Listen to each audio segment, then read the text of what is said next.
आदाब, नमस्कार, अस्सलाम वालेकुम नाज़रीन। पल पल न्यूज के न्यूज रूम से मैं हूं आपके साथ नदीम अकरम। पॉपुलर फ्रंट ऑफ इंडिया के टॉप 106 लीडरों की गिरफ्तारी दिखाने के बाद पीएफआई से जुड़े 500 सदस्यों को भी गिरफ्तार किया गया है, जिसकी तस्वीरें देश की जनता के आगे गोदी मीडिया इस तरीके से दिखाने की कोशिश कर रहा है कि साहब बहुत बड़ा आतंकी नेटवर्क चल रहा था, उसके ऊपर जो है एनआईए ने छापेमारी की और इनके तार जो हैं वो विदेशों से जुड़े हुए हैं, इनके तार जो हैं वो पाकिस्तान से जुड़े हुए हैं, भला आतंकी संगठन से जुड़े हुए हैं। एनआईए ने आरोप लगा करके ये गिरफ्तारी की। सबूत अभी तक लोगों के सामने आए नहीं, पर पहले ही मीडिया ने सभी लोगों का कैरेक्टर एसोसिएशन कर दिया और उन्हें मुजरिम करार देने का काम शुरू कर दिया।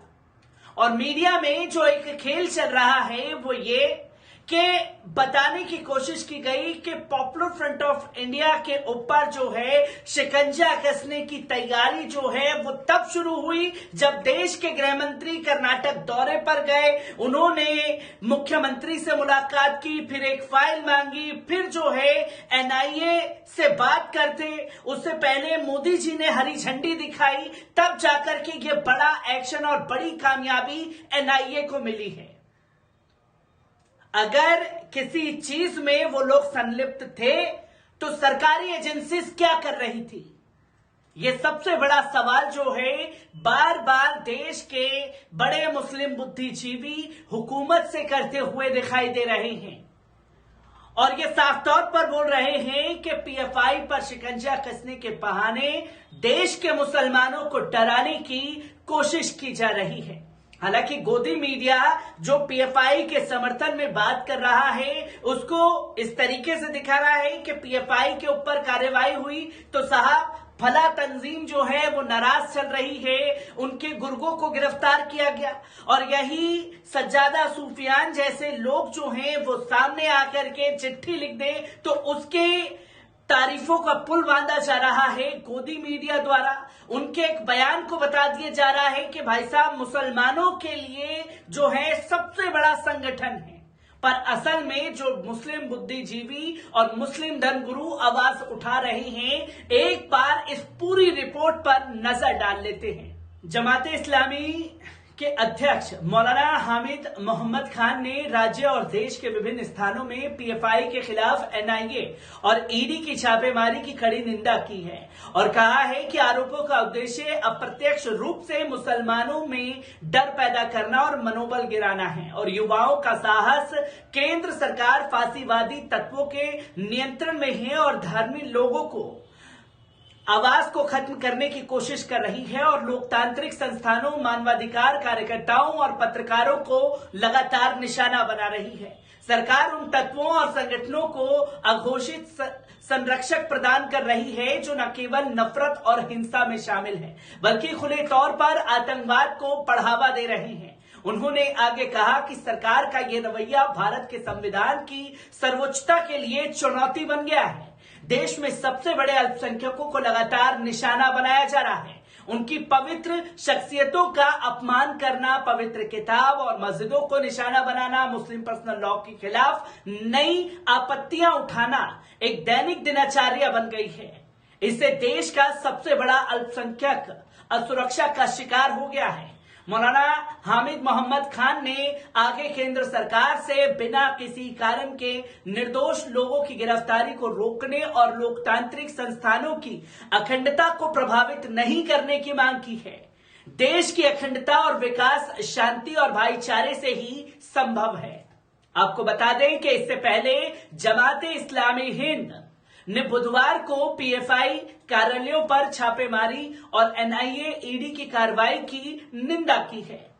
मीडिया को दिए एक बयान में जमाते इस्लामी के अध्यक्ष सदातुल्लाह हुसैनी ने जमाते इस्लामी हिंद, एनआईए, ईडी द्वारा पॉपुलर फ्रंट ऑफ इंडिया के कार्यालयों और उनके नेताओं पर की गई छापेमारी को लेकर अत्यधिक चिंतित हैं। एनआईए जैसी एजेंसियां उन लोगों की जांच करे जिनके खिलाफ उनके पास स्पष्ट सबूत है। लेकिन ऐसी कार्रवाइयां राजनीति से ओतप्रोत दिखती हैं। ये पूछे जाने पर कि क्या एनआईए और ईडी ने छापेमारी में नियमों का पालन किया था, उन्होंने कहा कि जिस तरह से एनआईए और ईडी ने पीएफआई को निशाना बनाकर देश भर में एक साथ छापेमारी की है, वे हमारे समाज के लिए जवाब देने के लिए कई सवाल उठाता है। उन्होंने कहा कि एनआईए, ईडी, सीबीआई और पुलिस जैसी विभिन्न राज्य एजेंसियों के माध्यम से पिछले कुछ सालों में विपक्षी समूहों और नेताओं के खिलाफ केंद्र सरकार की एजेंसियों द्वारा कई कार्रवाइयां, ऑपरेशन संदिग्ध हो जाती हैं। ये हमारे लोकतांत्रिक लोकचार को आहत करता है और सत्ता में बैठे लोगों की आलोचना करने और उनका मूल्यांकन करने के नागरिकों के अधिकारों को खतरे में डालता है। उन्होंने कहा कि कार्रवाई इसलिए भी संदिग्ध हो जाती है क्योंकि खुले तौर पर नफरत फैलाने वाले, हिंसा में लिप्त कई समूहों के खिलाफ कार्रवाई नहीं की जा रही है। इसलिए ये छापे समाज के लिए असहज सवाल खड़े करते हैं। हुसैन ने पूछा, क्या छापा का मतलब एक विशेष समुदाय को खुश करना है, और अगर ऐसा है तो क्या ये तुष्टीकरण की और वोट बैंक की राजनीति नहीं है? आगे उन्होंने कहा कि जमाते इस्लामी हिंद ऐसे सभी छापे और कार्रवाइयों की निंदा करता है जिनमें लोगों को अन्यायपूर्ण तरीके से उत्पीड़न का शिकार बनाया जाता है, भले ही वे समाज के किसी भी सामाजिक वर्ग के हों। अगर राज्य एजेंसियां बिना सबूत और औचित्यों का पक्षपातपूर्ण तरीके से कार्रवाई कर रही हैं, ये एक लगातार अच्छा संकेत नहीं है। जमाते इस्लामी हिंद कभी भी नफरत और हिंसा का समर्थन नहीं करता और इसकी स्पष्ट रूप से निंदा करता है। यूपीए के नेतृत्व वाली केंद्र सरकार ने 2006 में student Islamic movement of India Simi पर प्रतिबंध लगा दिया था। सिमी को कथित तौर पर आतंकी गतिविधियों में शामिल होने के लिए प्रतिबंधित कर दिया गया था। संगठन का गठन कुछ दशक पहले 1970 के दशक में उत्तर प्रदेश में किया गया था। सिमी के प्रतिबंध के बाद 2007 में 3 मुस्लिम संगठन, केरल में नेशनल डेमोक्रेटिक फ्रंट और कर्नाटक फोरम, और तमिलनाडु के पदसराय, केरल के मल्लापुरम जिले में एक साथ विलय पर पीएफआई का गठन किया। 16 फरवरी 2007 को कर्नाटक में एक रैली में औपचारिक रूप से इसकी घोषणा की गई। अपने जन्म के बाद से पीएफआई ने कहा कि इसका उद्देश्य मुसलमानों के सामाजिक, आर्थिक और राजनीतिक पिछड़ेपन के लिए लड़ना था। सिमी के कई पूर्व सदस्य पीएफआई का हिस्सा थे, जो कि दावा गोदी मीडिया द्वारा किया गया। इसकी तुलना नेशनल डेवलपमेंट फ्रंट से की गई, जो पिछले साल बाबरी मस्जिद के विध्वंस के बाद 1993 में गठित एक मुस्लिम संगठन है। इसकी तुलना अन्य हिंदू राष्ट्रवादी और दक्षिणपंथी संघ संगठनों से भी की गई। पीएफआई ने 2009 में अपनी राजनीतिक शाखा Social Democratic Party of India SDPI और Campus Front of India CFI नामक एक छात्र विंग का गठन किया। आरएसएस के पास भाजपा की तरह एक राजनीतिक विंग और एक छात्र विंग है। अखिल भारतीय विद्यार्थी परिषद एबीवीपी भी है। छिन कन्नड़ में उड़पी के कुछ हिस्सों में एसडीपीआई का मजबूत प्रभाव है। 2013 में एसडीपीआई ने स्थानीय निकाय चुनावों में 21 सीटों पर जीत हासिल की थी। 2018 में उसने स्थानीय निकाय 21 सीटें जीती। 2021 में उड़पी में 3 नागरिक सीटें जीती। हालांकि पीएफआई को केंद्र सरकार द्वारा अभी तक प्रतिबंधित नहीं किया गया है। कर्नाटक बीजेपी अक्सर पीएफआई पर एक चरमपंथी संगठन होने का आरोप लगाती रही है, जो कैडरों को आतंकी गतिविधियों को अंजाम देने के लिए प्रशिक्षण देती है। ये आरोप भी भारतीय जनता पार्टी द्वारा लगाए जा रहे हैं।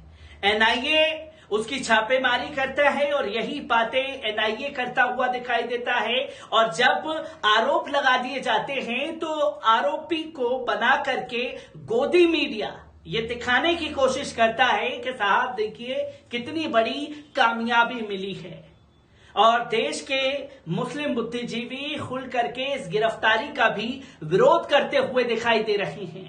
मैं इससे तमाम जानकारियां लेकर के आपके साथ जुड़ता रहूंगा। दीजिए इजाजत, शुक्रिया।